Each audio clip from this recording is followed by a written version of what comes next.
À la suite de l'horreur d'un Kambé, des mots pour condamner l'acte barbare et indescriptible qui a ôté la vie à un Camerounais et blessé grièvement 40 autres.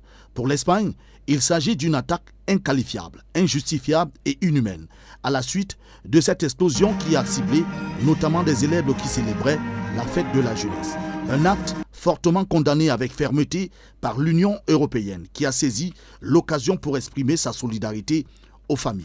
Le Royaume d'Angleterre rappelant aux auteurs de cette attaque meurtrière d'un Kambé que des civils ne devraient plus être des cibles ou encore des victimes.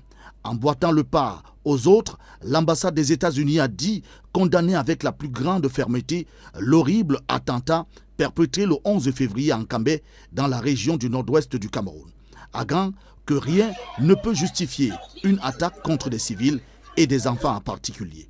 Sur l'attaque d'un Kambé, le président de la République, Paul Biya, s'est également exprimé dans un court message. Pour Paul Biya, c'est un acte haineux commis par des criminels lâches en Kambé dans le nord-ouest alors que des jeunes Camerounais célébraient la journée à eux dédiée. L'horreur de trop qui choque, un acte des plus sanglants, enregistré dans le cours de la guerre qui vise la séparation du Cameroun.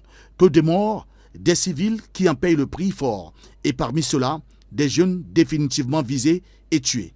Une guerre qui dure et s'enlise 7 ans déjà avec plus de 6000 morts et qui engage des responsabilités. D'abord, celle du gouvernement de la République du Cameroun, qui tarde à trouver une solution définitive à ce problème. Et ensuite, celle des séparatistes, transformés désormais et rapidement en terroristes de guerre qui tuent tous les jours dans le nord-ouest et le sud-ouest du Cameroun. Pris entre deux feux, les populations civiles ne demandent que de voir cette guerre s'arrêter.